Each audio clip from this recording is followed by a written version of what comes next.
Welcome to another video. I'm back with another top 10 recommendation. Be sure to subscribe for regular updates. And without further delay, let's get into the top 10. Before we start the video, I just wanted to apologize for the lack of uploads. I was recently on vacation and I didn't have the opportunity to upload videos. But I'm back now, so don't forget videos every Monday, Wednesday and Friday. And shorts the rest of the days. Also, if you want to recommend a top 10 for me to make, join our Discord server where you can send your recommendations. Without further delay, let's get into the video. Number 10 comes with, after 10 years of chopping wood, immortals beg to become my disciples.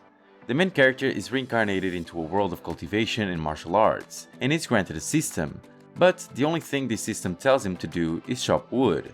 Despite being a teacher of a famous sect, the main character remains at a low cultivation stage. However, his life takes a turn when a woman recognizes his potential and becomes his disciple.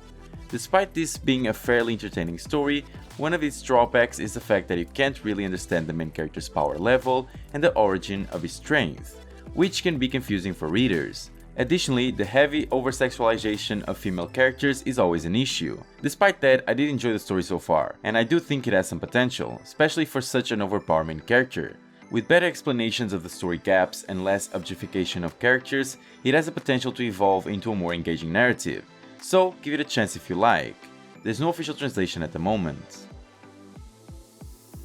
In number 9 we have Demonic Master of the Mount Kunlun. Demonic Master of the Mount Kunlun is a captivating manhwa that takes an intriguing twist on the traditional Mirim genre. The story follows a true heavenly demon, who, reluctantly, led the demonic cult for a century due to his father's long life.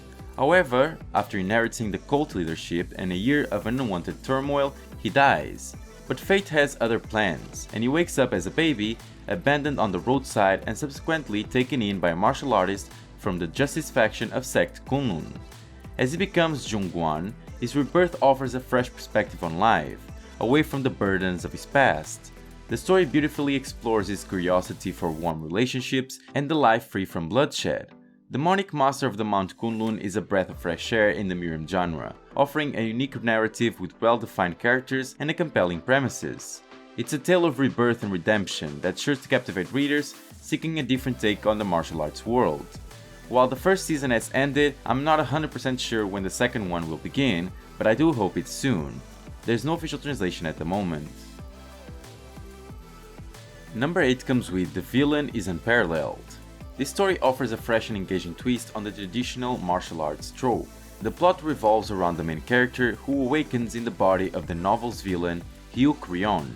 This character, as it turns out, is no ordinary villain. He's a scoundrel, a womanizer, and a martial arts weakling with a foul temper, destined to be defeated by the main character. Determined to survive and rewrite his fate, he embarks on a chilling journey of martial arts and survival. This is an absolute gem that combines a great storytelling with an amazing art. The main character's knowledge of the future as the novel's author adds an intriguing layer to the narrative. Both the main character and the villain possess solid plot armor, making the story even more captivating. Well-written characters and the addition of elements like army management makes this an amazing read, without a doubt a hidden gem in the martial arts genre. There's no official translation at the moment. In number 7 we have Records of the Swordsman Scholar. Records of the Swordsman Scholar takes us on the journey of a scholar who enters the palace after passing the imperial examination, but quickly becomes indifferent to his life thanks to the Crown Prince's peculiar interests. Despite the challenges, he decides to embark on a quest to learn martial arts. Unexpectedly, he picks up his brush to conquer the Mirim, setting the stage for an intriguing hidden story of a scholar who achieved early success in the imperial examination. The manhwa starts off a bit slow, with minimal action in the initial chapters. However, once he leaves the palace and embarks on his travels, the pacing improves, and we're treated to some engaging action scenes. The art style leans towards the cute side, offering a unique visual appeal. Woon-yoon, the main character, is both kind-hearted and intelligent, avoiding the cliché of a foolish protagonist. The side characters are also well written, adding depth to the narrative. If you're in the mood for a compelling martial arts drama with a balance of character development and action, Records of Swordsman Scholar is worth a try, especially as the story gains momentum after the initial setup. There's no official translation at the moment. Number 6 comes with Martial Artist Lee Kwak. Martial Artist Lee Kwak takes a different approach in the world of cultivation and martial arts manhwa. The plot revolves around Lee Kwak, a military officer who loses the use of his limbs after a brutal beating. In his darkest moment, Kwak turns to the Jade Temple system to regain his mobility. With unwavering determination and a mastery of this somatic technique, he transforms from a disabled individual into a formidable martial artist, vowing not to live an ordinary life. What sets his manhwa apart is its deliberate slower pace, which allows for in-depth character development and impactful story events. Unlike typical protagonists, Kwak is not invincible or exceptionally powerful. He relies on intelligence and sheer perseverance to progress, making him more relatable. The story doesn't shy away from showing his failures, making his journey believable. Now, I do have to mention that the manhwa was sadly cancelled, but the available chapters are still worth a read for those seeking a unique take on cultivation martial arts, where the protagonist's path is marked by intelligent struggle and genuine setbacks rather than effortless victories. I did put it as complete, but that's my mistake. There's no official translation at the moment. In number 5 we have Top Tier Providence. Top Tier Providence stands tall as one of the top tier martial arts and cultivation manhwa. The plot introduces Han Jue, who finds himself reborn in a cultivation world where he can roll the dice to enhance his spiritual root attributes and innate talents, akin to a game. His decision to secretly cultivate and avoid attention takes a turn when his sect faces a calamity, compelling him to step forward. Thousands of years later, the cultivator's world has evolved, and when the immortal realm threatens the mortal world, Han Jue must rise to the occasion, discovering that immortals aren't as formidable as he believed. What makes his manhwa shine is his well-balanced protagonist. Han Jue possesses a system but still needs to work hard to reap its benefits. His preference for a low-key approach and wise decision-making add depth to this character.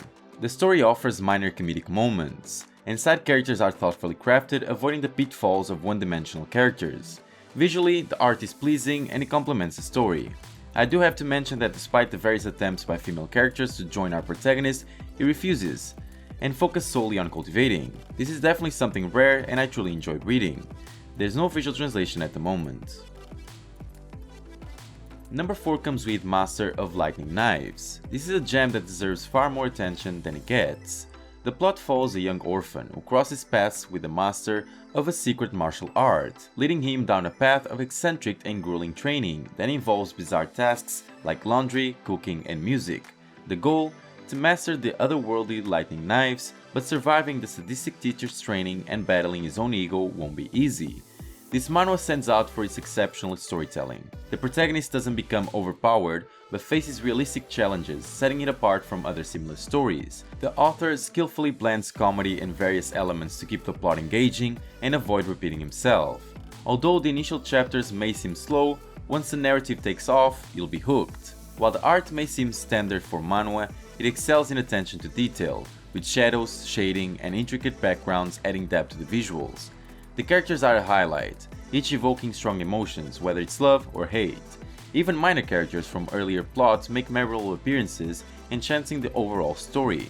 In conclusion, Master of Lightning Knives is a hidden treasure that offers a unique reading experience. You should definitely give this work a chance. The official translation is over at Tapas. In number 3 we have Tale of a Scribe Who Retires to the Countryside. Tale of a Scribe Who Retires to the Countryside weaves a captivating narrative that immerses readers in a beautifully crafted world. The story follows Sun Bin, a scholar who faced failure in national exams but finds a unique path when he's taken under the wing of a martial arts master. His task? To chronicle the master's life in a book. As their journey unfolds, Sun Bin encounters remarkable individuals and eventually treads the same path as his master, becoming the martial arts king. The series shines through its amazing use of language and descriptive storytelling, elevating it above many others in the cultivation and martial arts genre. It masterfully incorporates idioms and phrases, making the reading experience akin to enjoying a poetic masterpiece. With a well-written story, refined artwork that complements the narrative, and thoughtfully developed characters, Tale of a Scribe Who Retires to the Countryside earns high praise. Now, I do have to mention that this story is a bit lacking when it comes to exciting moments. But because the focus is on storytelling, I feel like it's a good choice. So if you're looking for a more action-packed story, this might not be the right one for you, but it's still an amazing read. There's no official translation at the moment. Number 2 comes with World's Best Martial Artist. This story takes us on a journey with a regular 28-year-old guy transported a decade into the past to a parallel world brimming with martial artists and hidden secrets. The main character receives a seemingly lackluster cheat that requires money to use, akin to having no cheat at all, until it suddenly evolves beyond belief, creating plot armor that's almost too good to be true. For fans of cultivation and urban martial arts manhwa, this series offers an enjoyable experience. While the art, character relationships, and interactions don't stand out, the world it introduces is captivating. If you have enjoyed titles like I'm the Great Immortal, Rebirth of the Urban Immortal Cultivator, or Metropolitan System, you're likely to find something to like here.